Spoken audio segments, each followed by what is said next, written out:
السلام عليكم، ازيكم عاملين ايه؟ بعد التحية والسلام، وقبل ما نبدأ حلقتنا السادسة من مسلسل برستيج، لو بتشوفوني لأول مرة ياريت ما تكونش آخر مرة وتشتركوا في القناة. وكالعادة هسيب لكم في صندوق الوصف كل الحلقات عشان لو فاتتكم حلقة تشوفوها.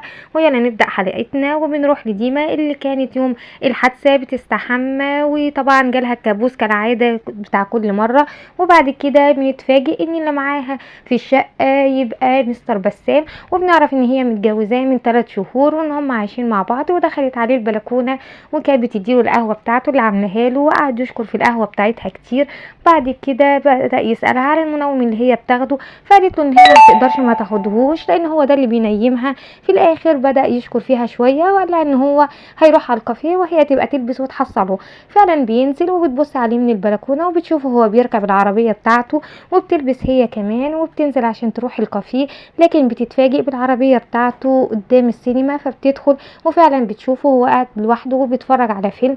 بعد كده بتروح وبنيجي للوقت اليوم بتاعنا وبنلاقيها عمالة تعيط بعد ما مات، وكانت زعلانة وفاهمة ان هو راح السينما لوحده عشان خلاص زهق منها وندمان على جوازه منها. وهي عمالة تعيط دخلت عليها سوسكا وقالت لها ما تفرفشي كده وتعالي معانا، وخدتها عشان تروح تهيص معاهم. وهي ماشية بنشوف ان اللي هم كانوا موجودين التلاتة متكومين في الارض.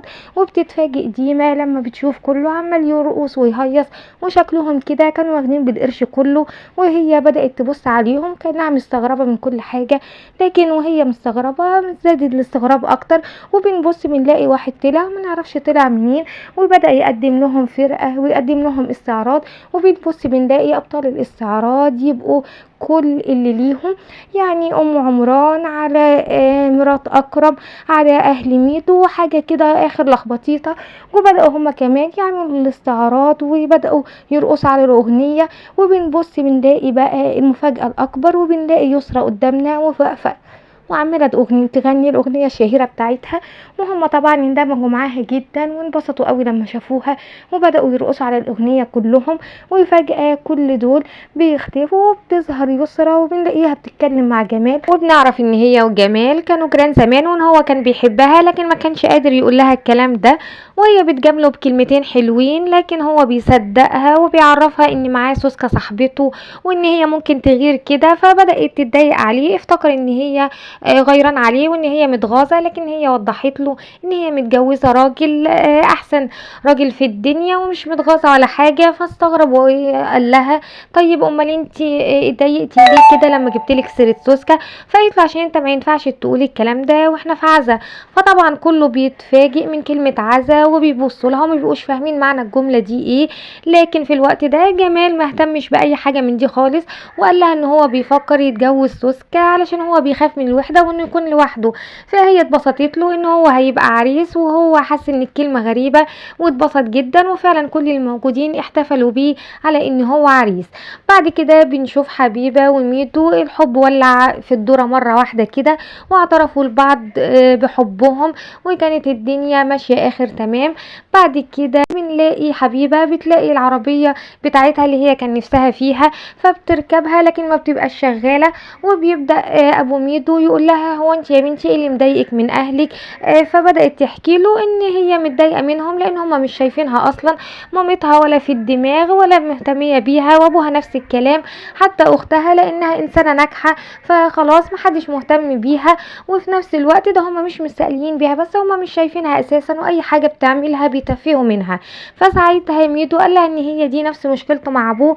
بعد كده قال له معلش يا حاج، يعني في الوقت ده ام ايفا بقى اللي هي الفرنسيه قالت لهم يا ريت الاقي ايفا بنتي ويبقى في بينا حتى المشاكل دي، بس المهم ان هي تبقى معايا وجنبي.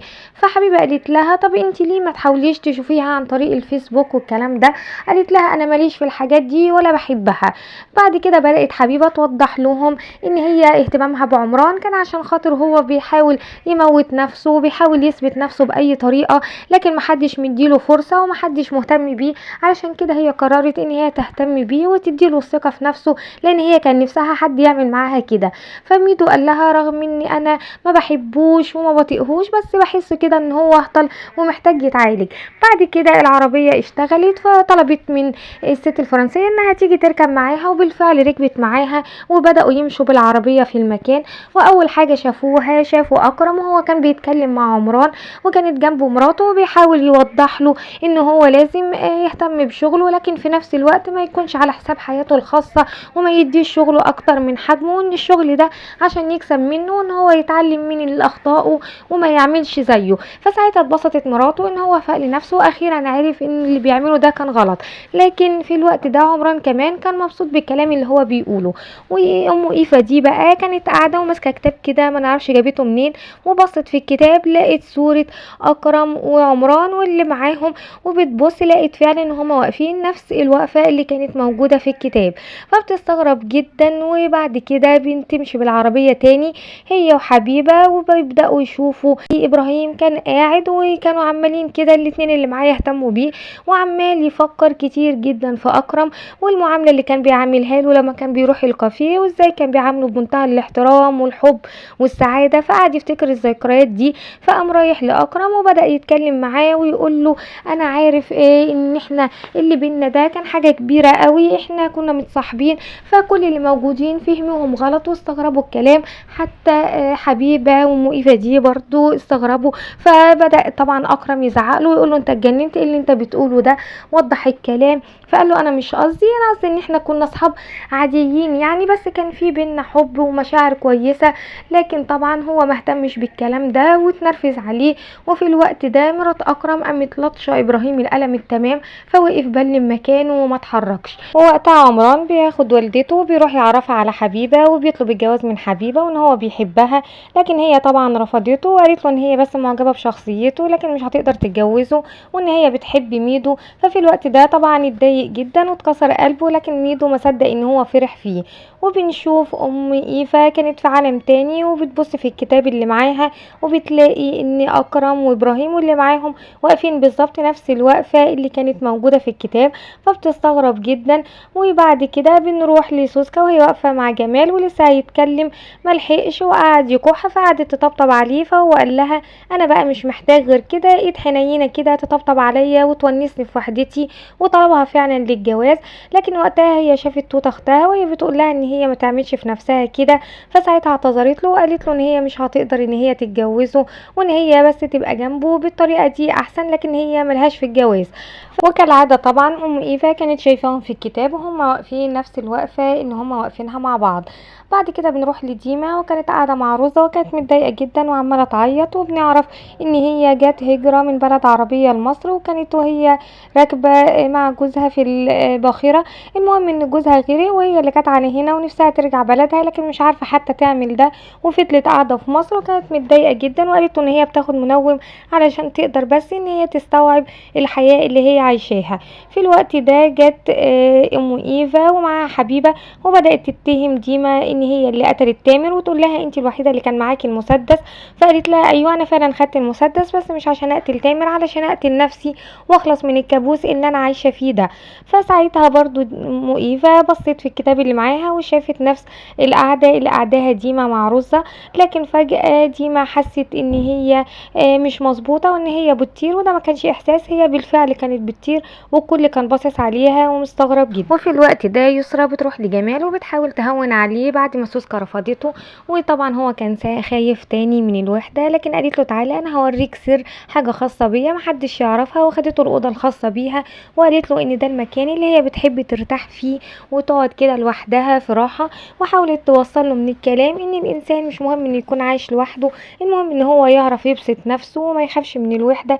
لكن هو ما فهمش الكلام ده، وبرده كان شايف ان هي فنانه وعندها اصحاب كتير فعمرها ما هتحس بالوحده.